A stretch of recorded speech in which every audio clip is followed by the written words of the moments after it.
बच्चों एक बार brief recap कर लेते हैं कि लास्ट क्लास में हम लोगों ने क्या क्या कवर किया था. So if you remember, we talked about the Delhi Sultans as in the sources, right? How to find about the Delhi Sultans. तो sources में आप लोगों ने coins, inscriptions, architecture, and after that the most important that we talked about was the Tawarikh, right? तवारीख क्या होता है? तो हमने देखा कि तवारीख एक manuscript की तरह होता है. It was written in Persian language. That was the language of administration under the Delhi Sultanates. And also we saw that the authors of Tawarikh were the learned people. Then, and they not only wrote or recounted the events, but also advised the rulers on the just rule and the governance of the Delhi Sultans, right? So, and then we talked about Razia Sultan, ki she was the first and the last Muslim ruler, right? So, let us continue our discussion here. And today we are going to talk about the expansion of the Delhi Sultanate. So, our topic is from garrison town to empire. तो बच्चों इसके पहले सबसे पहले एक बार आप map देखो हमारे दिल्ली सल्तनत का कि इन्होंने कहां से कैप्चर करना शुरू किया और धीरे धीरे कैसे इन लोगों ने पूरे इंडियन सब कॉन्टिनेंट को कैप्चर किया. तो अगर आप मामलुक डायनेस्टी जो हमारा स्लेव डायनेस्टी है, right, about the Qutbuddin Aibak या फिर इल्तुतमिश, रजिया सुल्तान, ये सारे जो हमारे रूलर्स थे वो हमारे स्लेव डायनेस्टी के अंदर थे. तो आप देख रहे हो कि स्लेव डायनेस्टी ये शुरुआत में इन्होंने इतना रीजन कैप्चर किया था, राइट. शुरू में इनका सिर्फ Delhi, the main capital city है वाज दिल्ली. धीरे धीरे इन्होंने आगे कैप्चर करना शुरू किया. फिर आप अगर खलजी डायनेस्टी की बात करो तो आप देख रहे हो कि शुरुआत में इनका रीजन यहाँ तक बस दिल्ली तक ही, इस रीजन में, वेस्टर्न रीजन में अगर आप देखोगे so it was limited here to Delhi only. But Khaljis में आप देख रहे हो एक्सपेंशन कितना बढ़ गया. इन्होंने वेस्टर्न रीजन में गुजरात, राजस्थान और ऊपर के रीजन में आप सिंध की तरफ देखो तो इन लोगों ने पूरा ये कैप्चर किया था, राइट. अब आप तुगलक डायनेस्टी की बात करो तो इन लोगों में जब पूरे इंडिया में, ऑल ओवर इंडिया, कुछ रीजन को छोड़ के अगर आप प्रेजेंट उड़ीसा की बात करो या आंध्र प्रदेश का रीजन हो, राइट, अगर आप इंडिया मैप में आज देखोगे तो, लेकिन उस टाइम पे यहाँ पे कुछ और नाम हुआ करता था. सो यहाँ पे देखो इन लोगों ने इतना रीजन कैप्चर किया, राइट. इन लोगों ने सर्दर्न रीजन में भी कैप्चर करना शुरू किया था. And then come to the Lodi dynasty, right. अब लोधी डायनेस्टी के बारे में आपने पढ़ा, that was the last dynasty of our Delhi sultans, Delhi सल्तनत, राइट. तो धीरे धीरे जब ये डायनेस्टी, ये सल्तनत डिक्लाइन पे आने लगा तो लोधी डायनेस्टी के पास बस इतना ही रीजन बचा था that they were ruling on, right. तो आप देख रहे हो कि कैसे कैसे पहले थोड़े से रीजन से फाइनली जब आप खलजीज और तुगलक्स की बात करो तो काफी ज्यादा यहाँ पे इन लोगों ने कैप्चर किया इंडिया में, राइट. द इंडियन सब continent, they captured half of them. But Lodhi's में आप आके देख रहे हो कि यहाँ पे थोड़ा इन लोगों ने यहाँ पे जो रीजन इनका कैप्चर किया है वो थोड़ा कम होते जा रहा है because they were on the decline.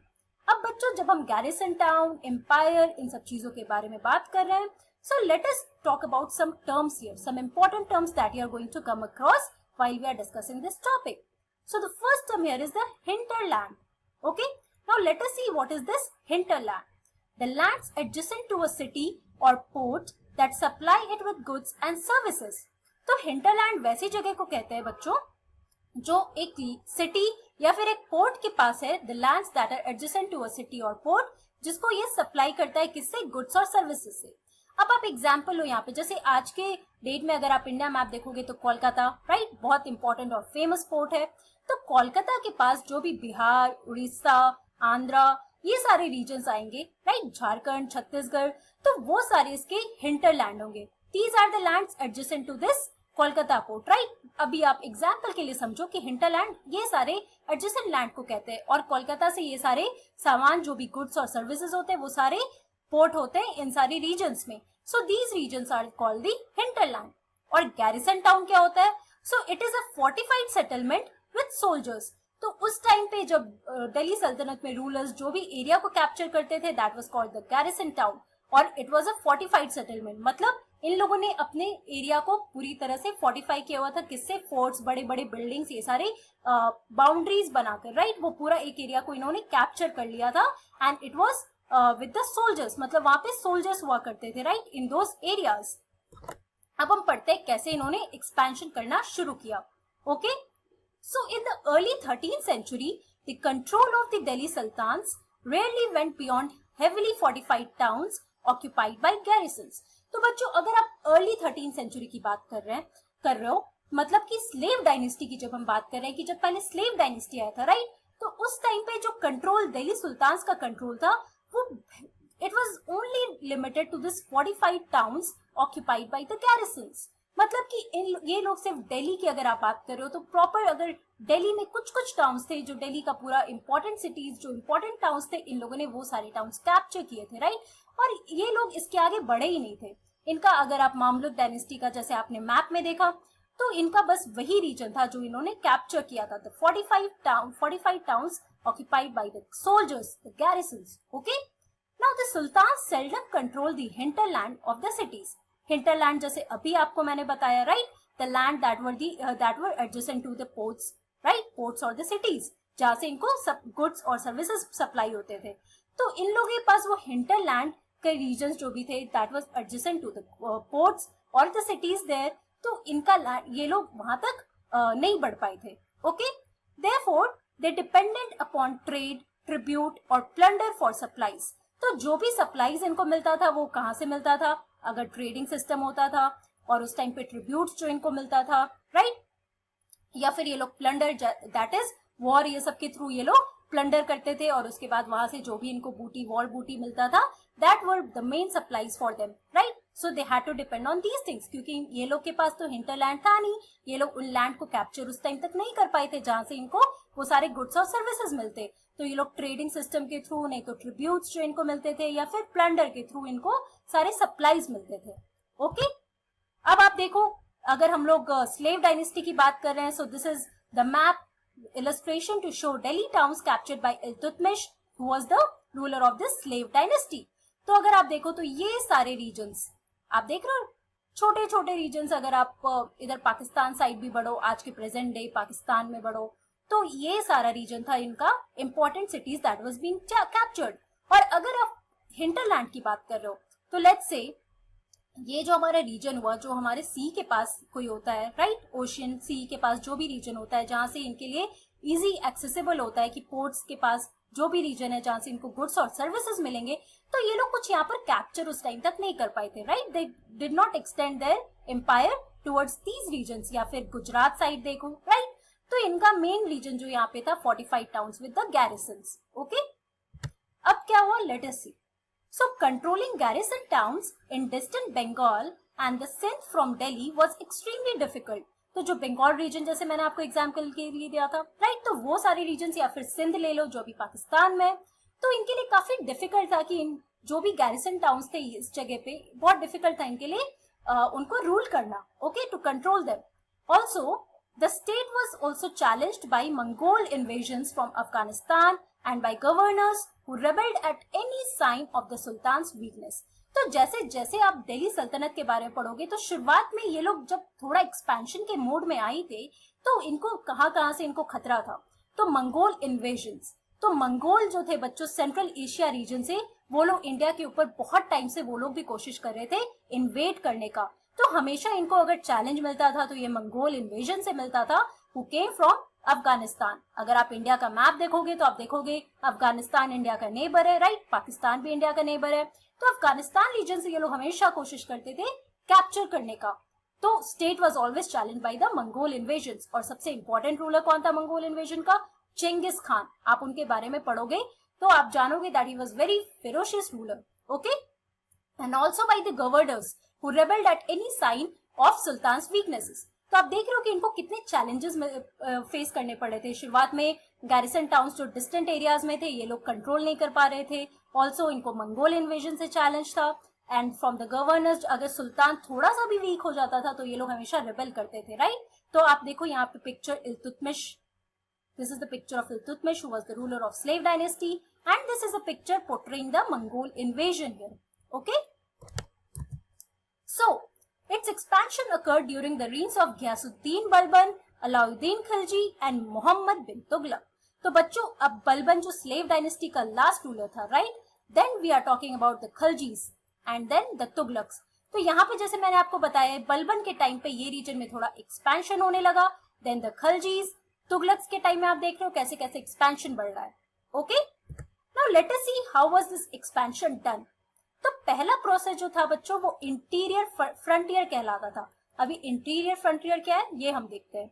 So it aimed at consolidating the hinterlands of the garrison towns. तो जो भी hinterlands थे that were close or adjacent to the lands of the ports, right? Ports या फिर cities के land जो adjacent थे, adjacent land थे, they were consolidating those areas, right? तो internal frontier ये होता है. During these campaigns, forests were cleared in the Ganga Yamuna Dab and hunter-gatherers and pastoralists expelled from their habitat. तो अब आप इस पिक्चर में देखो, आपको गंगा रिवर तो पता ही होगा, मैप में आप लोगों ने ज्योग्राफी में भी पढ़ा होगा, राइट? तो अब अगर आप देखो कि गंगा रीजन अगर आप उत्तर प्रदेश का मैप देखोगे तो ये पूरा दिल्ली से आप निकलो तो यमुना गंगा रिवर आपको दिखेगा, राइट? आप वो रिवर्स में भी देख सकते हो मैप में. तो ये रीजन जो पूरा था बच्चों, यहाँ से इन लोगों ने क्या किया, they started expelling those farmer, those Hunter gatherers या फिर पेस्टोरलिस्ट जो हुआ करते थे, और यहाँ पे इन लोगों ने अपना लैंड को क्लेम कर लिया. So lands were given to peasants for agriculture, new fortresses and towns were established. ये सारे रीजन में सारे लैंड्स को एग्रीकल्चर के लिए दिया गया था, पेजेंट्स को, और फोर्ट्रेसेस बनाए जा रहे थे क्योंकि इनका ये फोर्टिफाइड लैंड होने लगा, राइट? और टाउन्स भी स्टैब्लिश किए जा रहे थे. अब ये दूसरा पार्ट जो है हमारे एक्सपेंशन का, वो दूसरा प्रोसेस कहलाता है एक्सटर्नल फ्रंटियर. अब इसमें क्या हो रहा था, military expeditions into southern India started during the reign of Alauddin Khilji and continued with Mohammad bin Tughlaq. तो एक्सटर्नल फ्रंटियर क्या होगा, पहले जो इनके गैरिसन टाउन्स थे उनके हिंटरलैंड में ये लोग कैप्चर करने लगे, that was the interior frontier.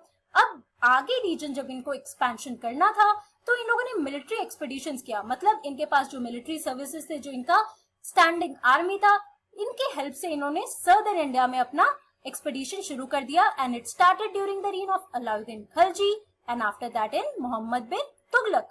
तो आप लोगों ने, मैंने मैप में जैसे आपको दिखाया था कि खिलजी डायनेस्टी और तुगलक डायनेस्टी में सबसे ज्यादा एक्सपेंशन हुआ है. सो इन देयर कैंपेन्स सल्तनत आर्मीज captured elephants, horses and slaves and carried away precious metals. तो क्या हुआ बच्चों, ये कैंपेन्स में इन लोगों ने, जो हमारे सल्तनत आर्मीज थे, they also captured these elephants, जहां पे ये लोग प्लंडर करते थे, तो इन लोगों ने एलिफेंट्स कैप्चर किया, फिर हॉर्सेस वहां से कैप्चर कर लिया, बहुत सारे स्लेव्स कैप्चर किए. ये अब सारे एडमिनिस्ट्रेशन में पढ़ोगे कि ये सारे कहाँ पे यूज होते थे. And also they carried away these precious metals.